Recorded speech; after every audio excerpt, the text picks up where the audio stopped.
Welcome to Parenting Teens with Dr. Cam, a podcast about navigating adolescence without losing our minds. Each week, I guide you around the teenage landmines with practical tips, simple solutions, and words of encouragement. I'm your host, Dr. Cam. Let's get on with the show.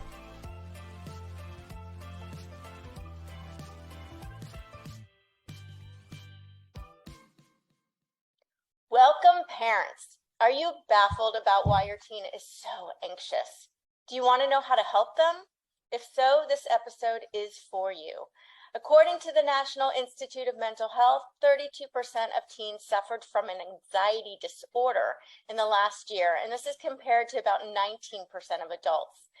And the numbers keep growing. So what's going on? Today, I'm joined by Dr. Loretta Breuning, author of many personal development books, including Habits of a Happy Brain, Retrain Your Brain to Boost Your Serotonin, Dopamine, Oxytocin, and Endorphin Levels. Yes, please. She is also the founder of the Inner Mammal Institute, which helps thousands of people make peace with their inner mammal. In this episode, Dr. Breuning is going to teach us how anxiety shows up in the brain and how we can use that information to help our teens and ourselves manage anxiety more effectively. Welcome, Loretta. How are you? Thank you for joining us today. Hi, so nice to be here. Absolutely. So please start by sharing a brief backstory. What inspired you to help people understand their inner mammal better, and what exactly does that mean? Sure. So when I stumbled on this information, it was very helpful to me, and I was really amazed that I had never learned it. I was a college professor for 25 years in another field, and I had always studied psychology and never found a really satisfying explanation of the brain until I stumbled on little bits of information about the chemicals that make us feel good and bad and how they work in monkeys.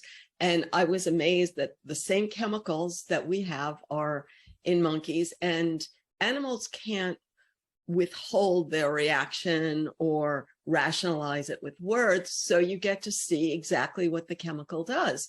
And it was so obviously what we are doing to ourselves. Oh, that's fascinating. So now you're taking that information, which it is, it's like, here's how our brain is reacting and responding. Once we learn that, how does that help us? So these chemicals evolved to promote survival. Our brain did not evolve to just be happy all the time. We grew up and we evolved in a world where we had to forage for food constantly and avoid predators, as people often hear, and worry about having enough food for the winter. So we evolved a brain to turn on happy chemicals when we see an opportunity to meet a survival need, and to turn on, threat chemicals when we see a potential obstacle to meeting a survival need.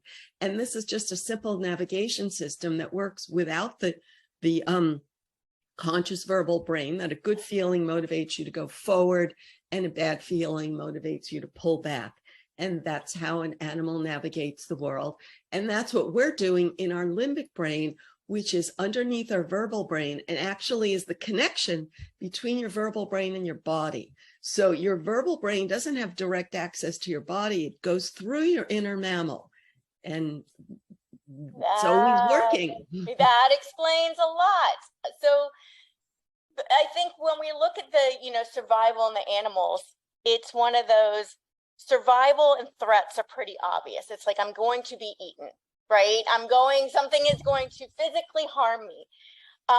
Teenagers, and even everyone, but teenagers are really struggling with anxiety more so now than ever. How do we explain that when it comes from this perspective of threat? So threat chemicals make you feel like you're threatened whenever there's an obstacle to something that you think is going to meet a need. So a bad hair day is a survival threat from your mammal brain's perspective, because in the animal world, you have to compete for reproductive opportunity. And when there's an obstacle to what it takes in, let's call it animal politics, right, to get that reproductive opportunity, then you don't pass on your genes. And so it's a threat to your survival. So this is how our brain reacts to the world. This is how it's always been. And humans have always had to learn to manage this brain that we have, especially in today's world of abundance, where we're not busy doing a real threat activity.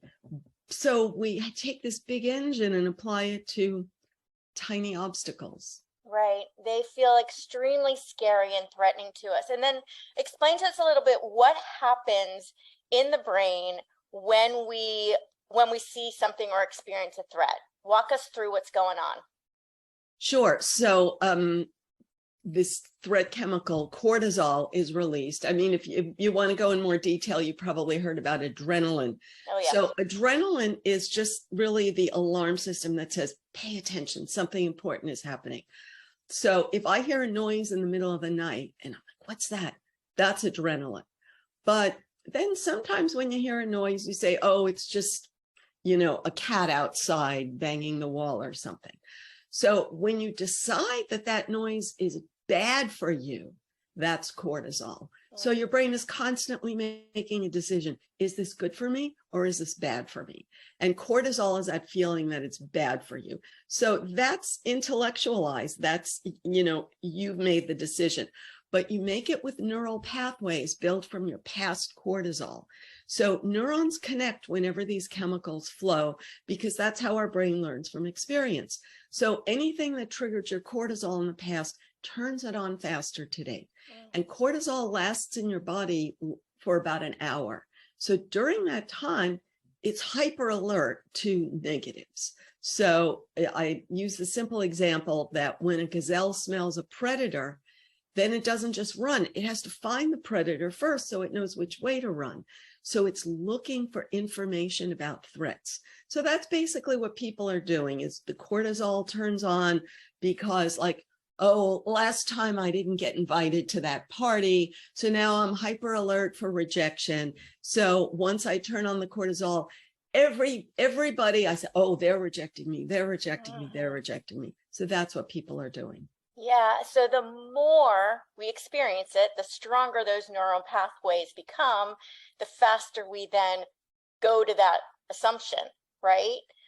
Okay, so we're seeing a lot of teenagers that have created a lot of strong neural pathways where it comes to rejection's a big one, school is a huge one, getting in trouble from parents. Like, there's a lot of things, a lot of people, we call it, there's trauma, there's a lot of different things that have created these cortisol pathways.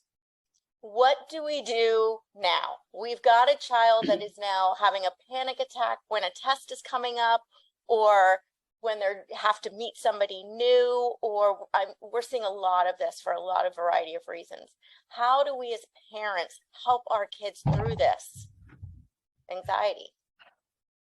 Well, your question implies an answer, which is that the parent should help them through that.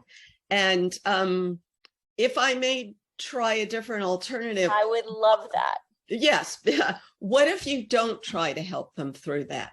What if you've already tried to help them through that, and that has led to a certain loop where they're not wanting to feel pain because you don't want them to feel pain. And it's natural that you don't want them to feel pain. So here's a simple way to think of it. All through human history, people didn't have enough food, they didn't have enough warmth, and they desperately struggled to give their kids what they didn't have. And now that we have all of this, the only thing we don't have is, like, we stress ourselves out. So we're so desperate for our kids to be happy every minute that we want to, quote, give them that. But you can't give them that because our brain is designed to not produce happiness every minute. So by taking charge of their happiness, it almost gets in the way of them building the skill. And I have to say, I just spent time with my 2-year-old grandson. So it was just a reminder of how we are born with this brain that creates a lot of, and then they have to learn to manage it. And if you offer to manage it for you, they'll give it to you. Yeah, you make me happy. Yes. And then they don't learn to manage it. That's so true. And then they don't build those connections on managing their emotions, right? Because we haven't Yes, given them the exactly. opportunity to do so. And Exactly. as a parent, it is one of the most difficult things is to see our kids suffering and anxious and feeling bad. And it is the knee-jerk response to make them feel better. And I think one of the things I see a lot too is that feeling the need to feel better for your parents causes more anxiety. Like that is a threat in itself, or feeling the need to like fake it, right? So then they hide when they're feeling bad because they don't feel like it's okay to feel bad. And then we don't deal it. And then they panic because they have so much of this pent up and they don't know what to do with it. Yeah, but also another way to think about that is sometimes putting a good face on for your parents has value because it trains you to say, oh, I can hold it together, you know, because think about how like not holding it together, being stressed has become a tool for social bonding. This is the way people make friends by saying, oh, I'm so suffering. And in a certain subculture, if that's the bonding tool, then you effectively lose your social support network unless you play along with this, oh, I'm in so much pain.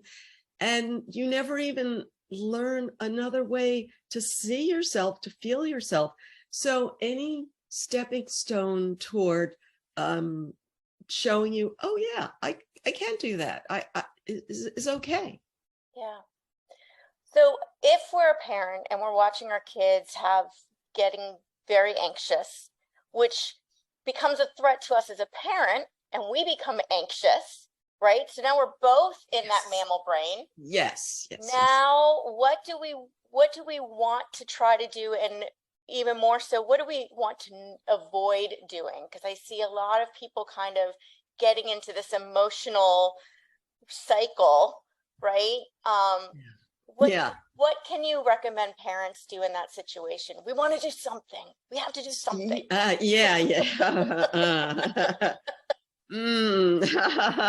So first I want to say that I learned all of this information after my baby left for college. So I cannot say that I did it better. So, but I'm going to tell you one sort of light bulb moment that made me realize what I was doing wrong.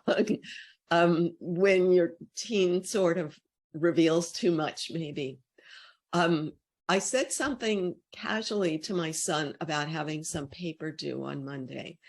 And he said something to the effect of, how could it be due on Monday? And I said, well, Monday is the 10th. It's always been due on the 10th. And he said, yeah, but I thought if it were so soon, you would have been more upset. Right? So he needed my upset as the motivator, as the engine to keep his own time clock. And I pulled back at that moment. I said, whoa, this is not because then you know that when you get upset, then they're going to resist, they're going to blame, they're going to use your anxiety as the tool for not taking the action and not addressing their own fear about the work. So everyone has fear. You cannot have a kid without fear. We all have, performance fear, social fear. It's fine. And now health fear, people. So let me tell you another important aspect. It's called mirror neurons. We all have mirror neurons that are designed to learn from others. So your child is always mirroring your emotions and you're mirroring their emotions. You're just making it worse. But to remember that this whole system evolved for a good reason. Don't think of it as a disorder. So I'll explain a good reason for this. So in the monkey world, protein is scarce and certain monkeys have learned to crack open nuts. You've probably heard about this. And it's very, very difficult to do. It takes them years to learn. And if they don't crack them open, they don't get to eat them. And if they don't get protein, they don't reproduce effectively. So it has life or death significance. And yet, if you don't crack open your own nuts, you don't get them. Nobody says, oh, here, honey, I'll crack nuts open for you. No, it doesn't work that way. So if you try and fail and you try and fail, and David Attenborough, the famous nature documentary guy, he just videoed, hours of them trying and failing. And when I watch that, I feel the stress, but then I have to separate myself from it. But so a couple of amazing things. Mirror neurons is when I watch you succeed at cracking open a nut, I internally activate your emotions, and that helps me get it. Like I learn how to do it from watching you. So your child can learn to calm themselves by you calming yourself. And they're never going to admit, they're never going to come out and say, oh, thank you, Mom, for being so self-controlled. Maybe they want you to get upset, but it's not working. So you show them your self-control. And if they say mean things like, you don't care about me or something, it's like, then you could say one line, I care about you and I have confidence in your ability to manage your brain. I know it's hard to manage this brain. We've all inherited it. It's a challenge for everyone. They don't give them victim status, like you got a worse brain than other people and your challenge is harder. Yeah, we do a lot of that too, right? We provide a lot of excuses. And then once we've got excuses, we write off the need to try rather than an explanation of why it might be difficult. And that just provides us information to help us rather than a reason to give up. And I see that a lot too. Yes, exactly. And teachers are involved. So here's a simple thing that animal trainers never reward the unwanted behavior, only reward the wanted behavior. Yes. So if you go into a teacher and say, I can't take the test today because I'm too stressed, and the teacher rewards that, then you get more of that. Yes, exactly. And even focusing, even if it's not necessarily a reward, but a negative interaction, and you're always focusing on what they're doing wrong, that gets more attention. So you get more of it. And I see this a lot where when kids do the right, I'm putting that in air quotes, the right behavior, the behavior that we desire, we kind of take it for granted. We're like, yeah, they're supposed to be doing that. So what do I say? But the second they do something even remotely wrong, boom, we jump on that and it becomes our whole focus. And then we wonder why we keep seeing that same behavior over and over again. Exactly. And though one may say that they're doing it out of love and concern, they're really doing it to relieve their own anxiety, because maybe you think some mother down the block has a better child, and you think she's looking down at you and she's thinking you're not getting enough performance out of your child. And so let's talk about the social comparison piece of this. This is a biggie. So, social comparison is another natural mammalian function. It's been known for a century that mammals have hierarchies, social hierarchies in their groups, and the higher up ones get more mating opportunity. I'm condensing a complex topic. And so I'd be happy to and whenever you throw in the whole mating thing, parents are like, good, I don't want my child to mate yet. So yes, but the point, yes.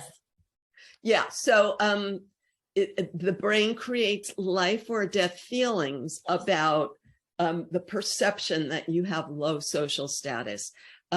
But even a juvenile monkey, when it reaches for food near a big monkey, the big monkey will bite it. Like, how dare you reach for my banana? So in order to not get bitten, a little monkey learns to constantly compare itself to others and not to assert unless it feels that it's in the one-up position. And that is serotonin. When I compare myself to others, if I feel like, oh, I got it going on, that's a little squirt of serotonin. If I feel like, oh my God, I'm such a loser, that's a squirt of cortisol. So that's what we're doing to ourselves. And Mom, you're doing that to yourself. Dads are doing it to themselves. Teachers are doing it to themselves. All their peers are doing it. Everybody does it. So it's a frustrating aspect of life, and we need to learn to manage it.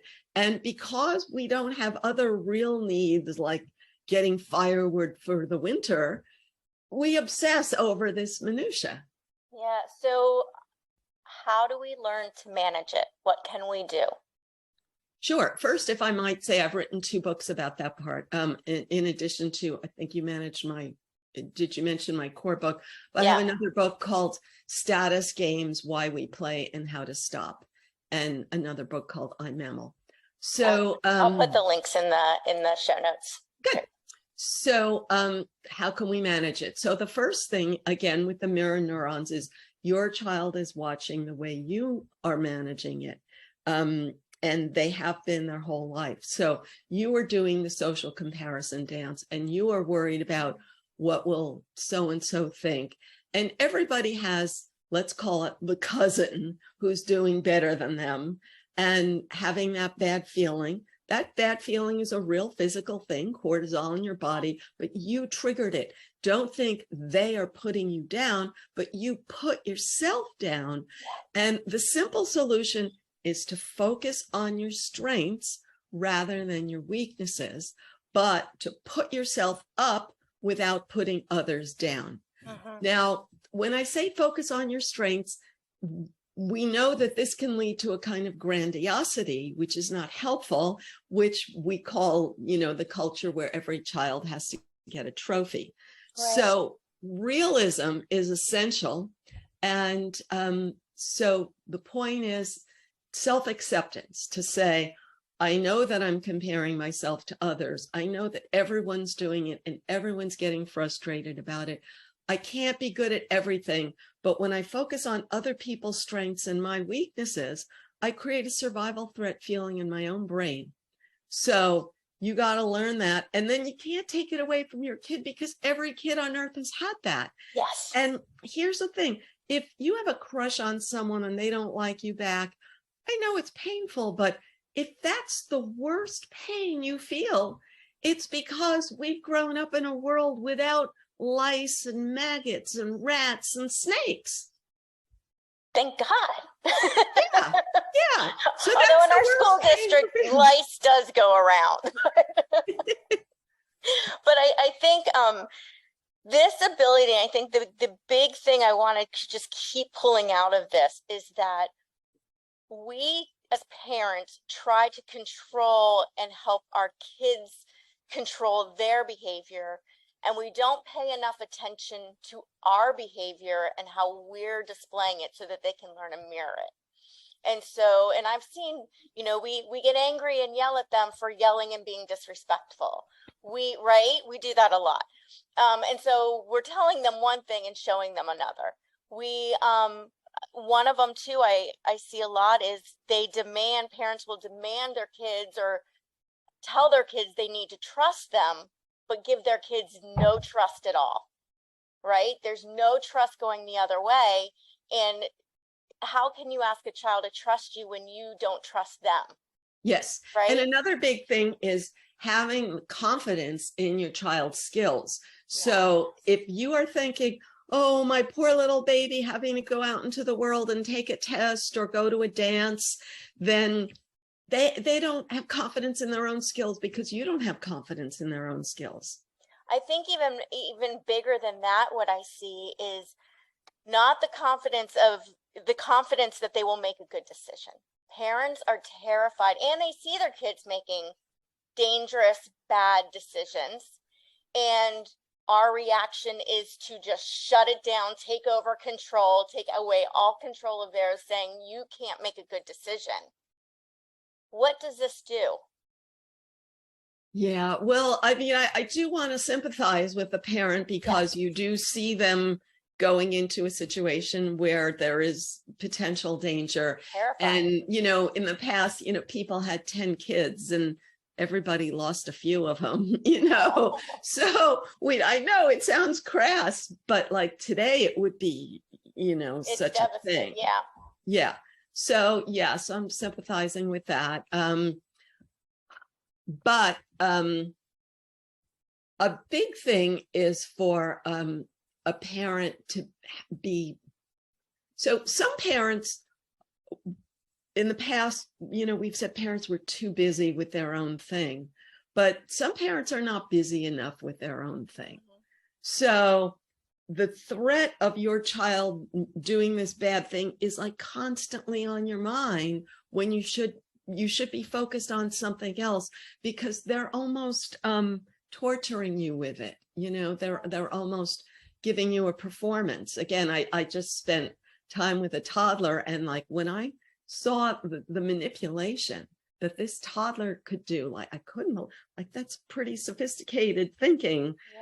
At 2 years old, they can already manipulate you. So if you are busy doing something you love, and then in the time that you have with your child, if you can share a hobby and focus on something you both love, then it would create a grounds for positive interaction. And then they'll bring that with them, that sense of trust, so they don't feel like they have to prove themselves in a manipulative way. Yeah. I think one thing that I see a lot is that we kind of see parenting as trying to control and organize and be super focused on how our kids do it and what our kids do, and just really controlling that, when that creates disconnect and frustration and mistrust and anxiety, because kids start going, well, obviously I can't do it, or else my parents would let me do it. And since I'm not allowed to do it, or I get in trouble for the way I do it, they start becoming more and more anxious about their own abilities, and then they give up, rather than parenting from a place of, that's my child. My child's decisions are my child's decisions. I'm going to help and guide my child, and I'm going to model for my child, but I'm not my child. Yes. And that separation is very difficult for people to make. Yeah, because your mirror neurons are going into your child, and this is your second chance to get it right. Yeah. And to heal whatever pain you have left over from your childhood. That's a big You're one. thinking, this is my chance to finally, and your conscious brain is saying, I want to protect my child from that pain. They're not necessarily feeling that pain. You're projecting that onto them. They're feeling some other pain. But then there's the universal pain that we all have, which is, here's the thing about that I'm explaining about serotonin. There's a natural urge to be special. And I'm on a planet with 8 billion other people who want to be special. So everyone is disappointed in that urge to be special. So I have to learn to live with it, and my kid has to learn to live with that. Yeah, I think that's really important. So so 2 questions. First of all, how do people find you? At innermammalinstitute.org, innermammalinstitute.org. So all my books, a lot of free resources, videos, and links to all my social media, and even a contact and a training program. Oh, wonderful. Okay. And then what is the one takeaway you want to make sure parents have from this episode? So you can't make your child happy, but if you focus on making yourself happy, you set a good example.